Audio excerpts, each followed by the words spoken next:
Hey, so I just wanted to make a video and talk about I know the Rise of Skywalker has been out for about a year and a half now, but I wanted to talk about the scene at the very end of the movie. By the way, spoilers for anyone who's never seen Rise of Skywalker. The scene where they're losing and Lando's fleet arrives is so terrible. It's like trying to earn a moment, like I see what they're trying to do when they're trying to make it like the scene from Avengers Endgame, the portal scene, but it's just not there. There's no build up to it. There's no feeling of, okay, we know everybody here. We know this huge party. We barely know any of these people. Okay, we see Wedge. We know Wedge from 2 movies, but he was never a big role like anyone who was in the portal scene. Basically, the only one we care about is Lando. Lando's the only one. Lando and Chewie are the only ones in that whole scene where we're like, oh yeah, we get to see them. Awesome. But other than them, it's just kind of like, okay, so what? Who cares about Zori or anyone else there? We barely see any of their faces, let alone their names. So it's kind of like, okay, we only just met Zori, so why do we really care that she's in this? The only thing I can think that they were trying to do was, let's throw as many people in and make it a giant war scene, and it'll be the triumphant battle. But it wasn't. I would say the closest thing that they had to the Avengers portal scene was Rey at the very end when she's hearing the Jedi voices of the past. But even then, we don't see cameos of them. We just hear their voice, which was recycled lines from the past. You hear, who was it? Ahsoka, Mace Windu. You hear so many voices, but they're just recycled lines. We don't actually see them live action, so it still doesn't carry that weight that Portals from Endgame did. And when I sat down and watched Avengers Endgame, and the portal scene popped up, it was everyone that we thought dead, that we lost during Infinity War, and so many people that we either hadn't seen in a while, or just all of the people that we grown up and grew an attachment to over these 10 years, we have in one scene coming together to fight one great evil. Now that's an amazing concept, but when you in Rise of Skywalker have killed off most of the main cast that anybody would be attached to, i.e., Han Solo, Luke, and all these other people, but what do we really care?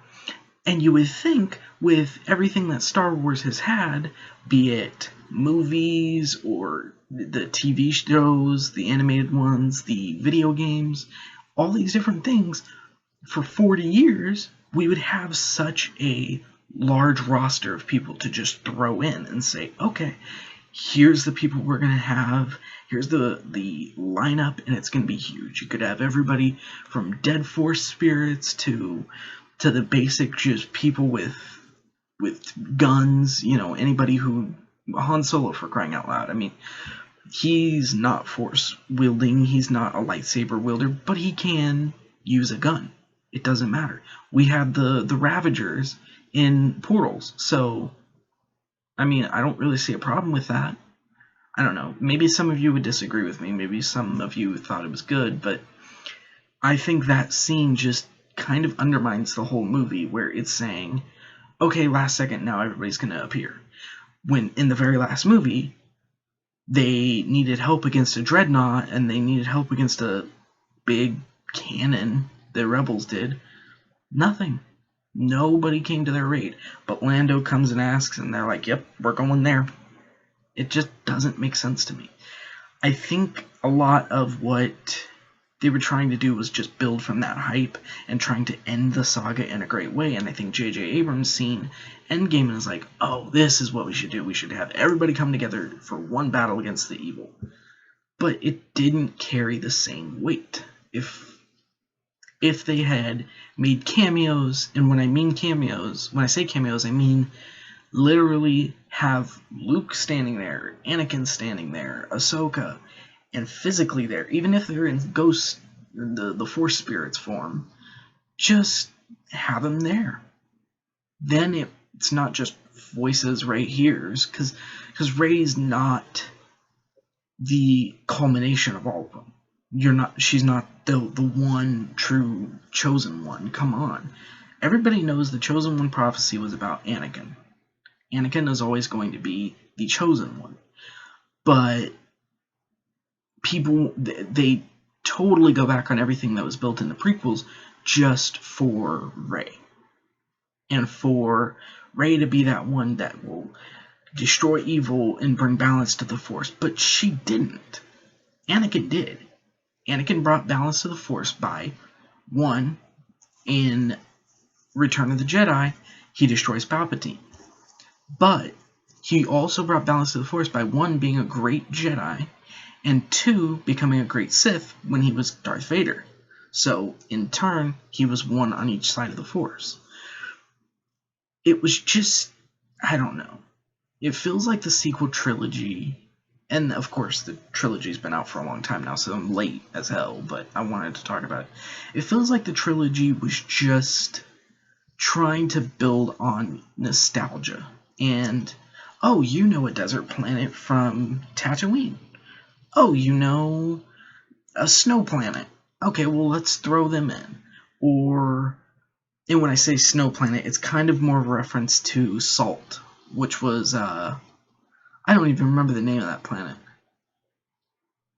from The Last Jedi. I can't even think of it right now. But it feels like that's what it was. They were just building on, oh, you know these things, so let's throw them in, and you will be entertained by default. But that's not how it works. Just because we see something similar, it's not the exact same. The closest thing to actually getting something good was when Rey buries the lightsaber at the very end of the movie. But, again, undermined by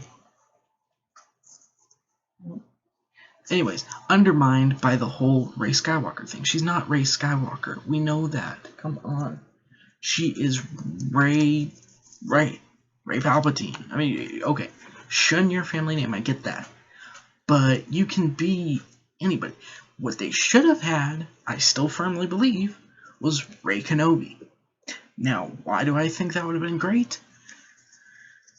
Ben Kenobi taught, or Obi-Wan Kenobi, taught Anakin. Then he taught Luke.